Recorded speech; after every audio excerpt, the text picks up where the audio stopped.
everyone, this US election has been a wild ride, and whilst many are now feeling hope and excitement, others feel sheer panic. Today, let's dive into the psychology and philosophy behind politics, elections, and how media-driven fear plays a role. This isn't about personal views or preferences, but about understanding why we react the way we do, and now as humans we're resilient enough to keep adapting, even when things go wrong. If you're new here, I'm Amy Claire, and on this channel I try to understand human nature, philosophy and life stories to help me make sense of life and how we all get to where we are. Elections are emotionally charged events, and they impact us on a neurological level. When we're exposed to political campaigns, debates or media coverage, our brains are in a state of high alert, with areas like the amygdala, responsible for processing emotions, especially fear, often activated.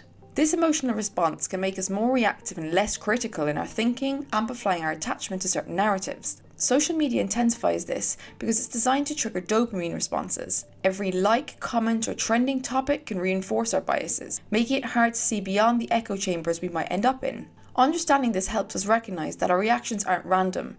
They're influenced by how our brains process emotions and social feedback. Take the story of Franklin D. Roosevelt. When he first faced his polio diagnosis, he thought he might never walk again, but many believed his political career was over. But he used that time to connect with people on a deeper level. Eventually, he led the nation through the Great Depression and World War II, becoming one of the most respected US presidents. His setback led him to find resilience within himself, and eventually the strength to help millions of Americans find theirs. From a philosophical standpoint, media has always had the power to influence public perception, but today it's on a whole new level. Philosophers like Michel Foucault discuss how societies create structures that reinforce certain narratives, often through fear. Fear sells and it keeps people engaged, but it can also distort reality. The philosopher Hannah Arendt argued that fear-based narratives are some of the most powerful ways to unite or divide people because they speak to our survival instincts. When we know the media often amplifies fear to keep us tuned in, we can approach political coverage with more awareness. We ask ourselves, what part of this is reality and what part of this is meant to just keep me hooked? In the 1960s, for example, fears of overpopulation led to widespread anxiety. People thought we would run out of resources within a generation. Yet today we're finding sustainable solutions and breakthroughs in agriculture, technology and renewable energy. Those solutions weren't visible back then, but human creativity and resilience adapted, shifting a narrative of despair into one of hope and possibility. One of the most beautiful aspects of human nature is our resilience. Throughout history we've faced incredible challenges and made countless mistakes.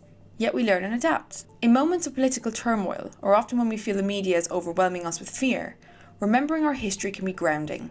Humans have weathered wars, crises and upheavals, and every time we've found ways to rebuild and rethink. Getting things wrong, especially in our views or predictions, is part of the process. Socrates once said, "The only true wisdom is in knowing you know nothing."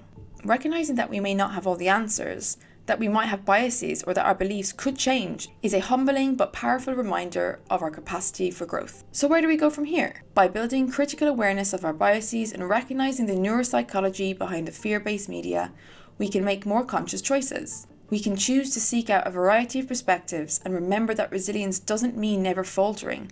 It means learning to adapt, even when we stumble. If you enjoyed this video, feel free to comment below, like and subscribe. Other than that, I'll see you in the next one.